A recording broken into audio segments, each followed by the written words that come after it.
Shao Kahn created us as well.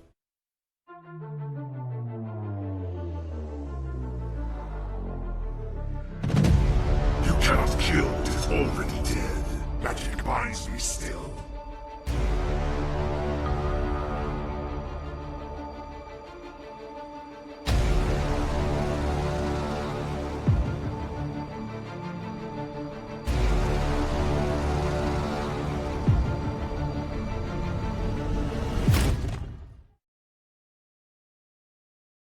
Hi guys, and welcome back to the channel.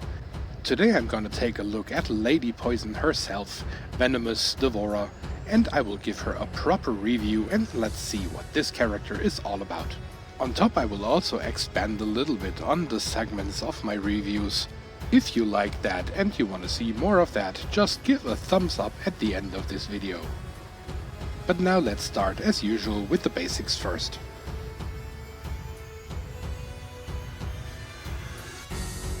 Venomous D'Vorah is part of the Outworld class, and her passive is called Neurotoxin. D'Vorah's basic attacks do plus 100% damage per negative effect on the opponent. D'Vorah's poison can stack 2 times.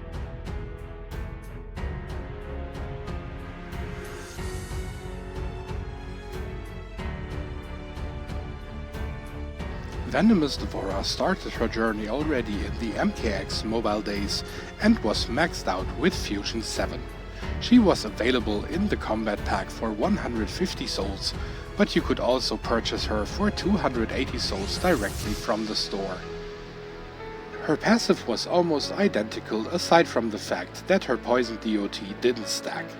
As MKX Mobile then turned into MK Mobile, she was available in the Gold Pack, which is equal to the Combat Pack and also just contains the regular Gold basics. The level cap also was raised to Fusion 10. In June 2019 then we had a very big surprise with an update which elevated 3 gold cards to suddenly become Challenge Gold cards. Included was Mournful Kitana, Classic Melina, and Venomous D'Vorah. Her passive then got the addition that her poison DOT stacks 2 times, and of course she also got a little boost in stats. It is of course a no-brainer that she then was added to the challenge pack and removed from the gold pack.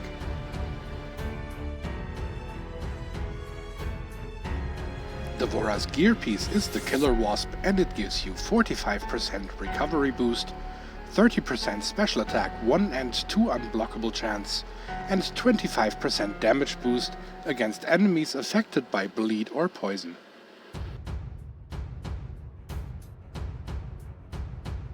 In terms of her feats of strength, she will have to win 500 matches in battle mode to unlock her rune.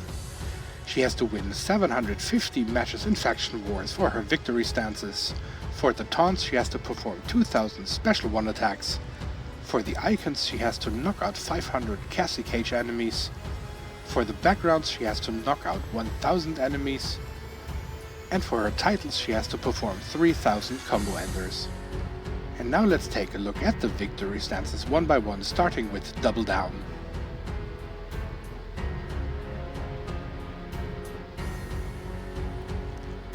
Next up we have No Chance.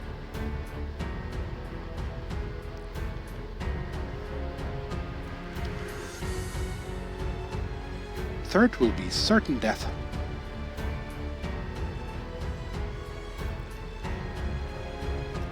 And exclusive for Venomous D'Vorah only, the Venomous.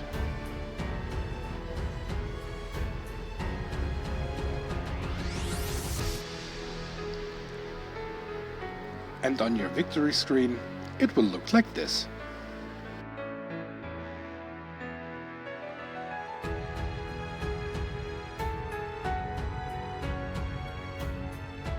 Now I'm going to scroll through all of her backgrounds.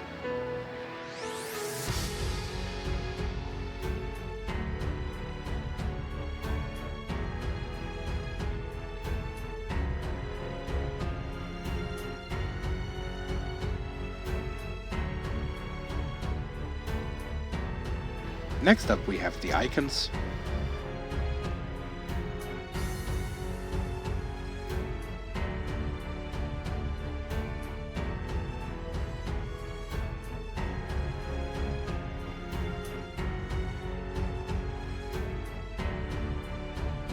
and finally the titles.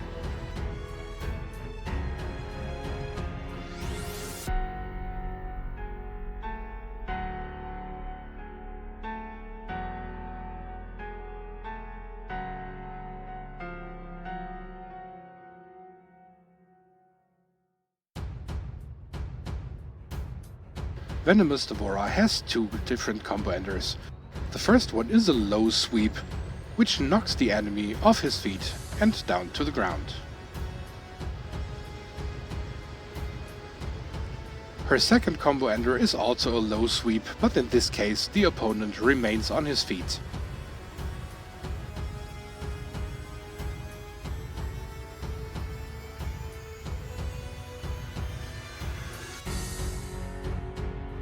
Her special one is called Poison Ovipositor Rush, and of course it has a poison DOT effect tied to it.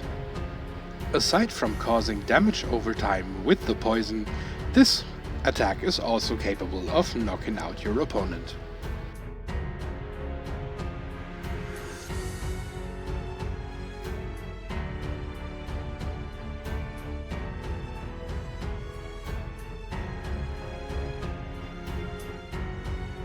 Her special 2 is called the Bug Burst, and it also has a poison DOT tied to it.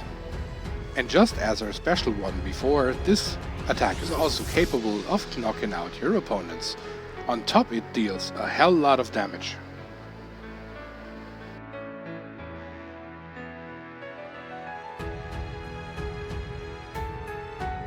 Her X-ray is called Stick Around, and it has a curse effect tied to it, causing the enemy taking more damage on critical hits.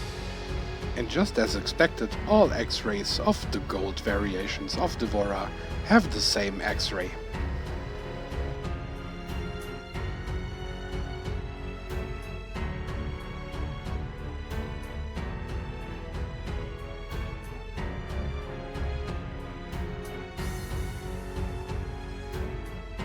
Her passive becomes remarkably obvious once your opponent has a negative effect, be that fire, burn, blind, whatever works, can also be bleed or something like that.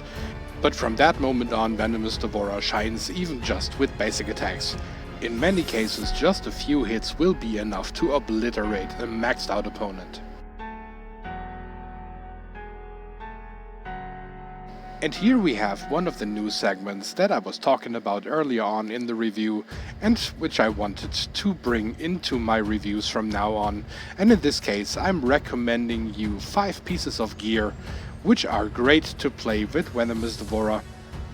And my very first recommendation would be Moloch's Ball and Chain. This gear piece will not only make your special 1 and 2 unblockable, but also adds lethal damage. It is an ideal alternative to her own gear piece, for example if you want to play her with power generation equipment like the Soul Medallion or the Bloody Voodoo Doll. You get the idea. Second, and this is more an unusual one, would be the Sacrificial Knife, Kotal Khan's gear piece. The main reason for this being that D'Vorah especially shines with her basic attacks, and the Sacrificial Knife will not only add 50% damage boost to her basic attacks, but also another 25% damage boost on bleeding or poisoned enemies. For a character like Venomous D'Vorah, it is essential though that she really gets through with her basic attacks, and that's why I would recommend unblockable chance, for example with the Bladed Fan, which would also give you the chance to heal on special ones. In case you decide to go with either Moloch's Ball and Chain or the Sacrificial Knife, then how about adding the Vial of Infinite Blood to the mix to get the unblockable chance back, and on top having the chance to apply bleed on combo enders, which would mean that D'Vorah causes bleed and poison stacks. Bleed is yet another negative effect. Are you already excited? But if it's just Venomous D'Vorah as a character herself, the clear winner is her Killer Wasp. It gives you unblockable chance on special 1 and 2, and also adds the damage boost on poisoned and bleeding enemies. If you are using that gear piece, then it of course makes the most sense to play unblockable basic equipment, Bladed Fans, Rusty Chainsaw, the revolvers. What else do we have? We have the Cento Blade. In worst case, we even have the Shuriken if you are just a starter and don't have good equipment maxed out, but usually the Shuriken is one of the first to be maxed. So that were the gear recommendations so far, and now let's get into the next segment, which will be character recommendation, which characters to play with Venomous D'Vorah. Venomous D'Vorah has actually quite a few characters at her disposal, which always work really great in her teams, but there are 5 characters I would put a focus on here, and the first one would be Ravenous Melina.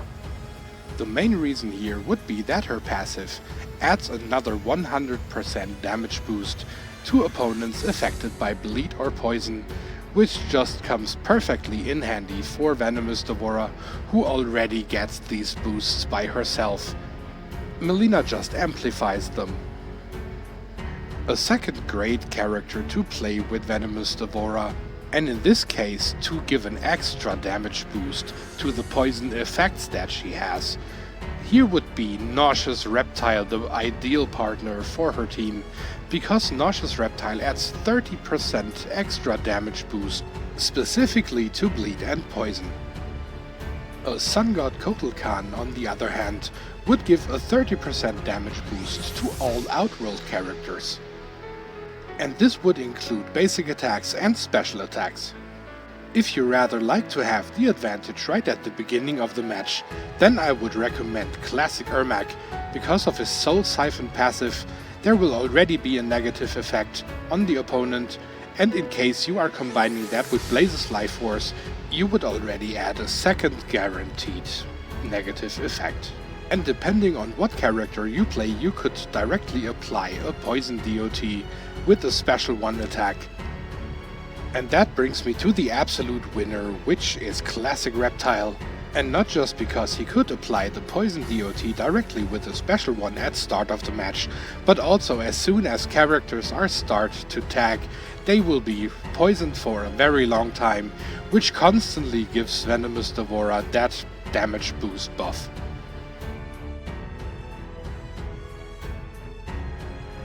Venomous D'Vorah was always my favorite D'Vorah variation, even already back then, as she was just a basic gold card. She was always shining with her extreme damage, and since she was promoted to challenge, this got even way more extreme, as you can see here in this match. In this case I am just using the Sacrificial Knife, then the Vial of Infinite Blood and Shao Kahn's Helmet, just to obliterate my opponents hit by hit, and sometimes just one combo is completely enough to erase that entire character. If played with a block breaker on basic attacks, she is extremely dangerous because especially the combo enders deal a lot of damage, and once the enemy is suffering from a negative effect, you basically don't even need special attacks anymore, because her basics alone will just destroy everyone in her way. In a way, this character feels so strong with the right equipment that it feels almost like cheating, but it would be completely legal, and that's the biggest fun of it. And I always have to smile when I think about opponents facing her and underestimating her, being taken out with 3 hits and they go like, what just happened? Venomous D'Vorah happened. And that already brings us to the pros and cons, and of course my biggest pro is the incredible damage output. If played together with the right characters and the right gear, Venomous D'Vorah is sheer unstoppable. She hits harder than Strike Force Johnny Cage. She is very agile when played with a block breaker on her basic attacks, and it's always great to have 2 poison DOTs, no matter what kind of special attack you are using, and that brings me to the second pro, that is her high damage special 2. Even though you might rarely get to the point where you actually have to use a special 2, because of the already strong basics, and the special 1 is usually enough. But if you are really getting to that special 2 and just obliterating a full maxed out character in one blow, it's always fun. And my third pro, and this one is really important for a character like Venomous D'Vorah, is that she is the Poison Queen herself. Her Special 1 and Special 2 have poison, and therefore it's very easy for her to get to her passive, which then adds that incredible damage. And every time when the poison is gone, you just apply another Special 1 and the damage party can just continue. As far as the negatives go, I rarely have any. There are characters like Dark Raiden, for example, or classic Liu Kang who gets a strength buff from poison, or teams with MK11 Jade, of course like MK11 teams, who then heal on poison effects. But aside from just facing these few characters, there is literally nothing that really can stop Venomous D'Vorah. And since there is really not anything else negative, I could say we get to the rating. And in this case I have to give a 9 out of 10. This character is absolutely awesome. She absolutely shines in good outworld teams, but even on her own she is always dangerous because she has the poison just built in, and that is enough just to make her strong, so no matter who you play with her, she will always deliver. But yeah, this was Venomous D'Vorah in a nutshell for you guys. And as always, I thank you all for tuning in. Please stay safe and healthy, protect the ones you love, and from now on, if you pull a Venomous D'Vorah from a pack, don't be disappointed. She is actually really good. Alright then, that was all from me for today guys. Have a good one. Casey, over and out for today. Thank you for watching around the realm. If you enjoyed the slaughter and the bloodshed, you can support the channel by clicking on the like button. You can also click on one of the two videos presented by Baraka here. Also make sure that you are subscribed and click the bell notification icon to be notified upon new uploads. You all know the drill. Wound not kill, have a good one, and see you next time.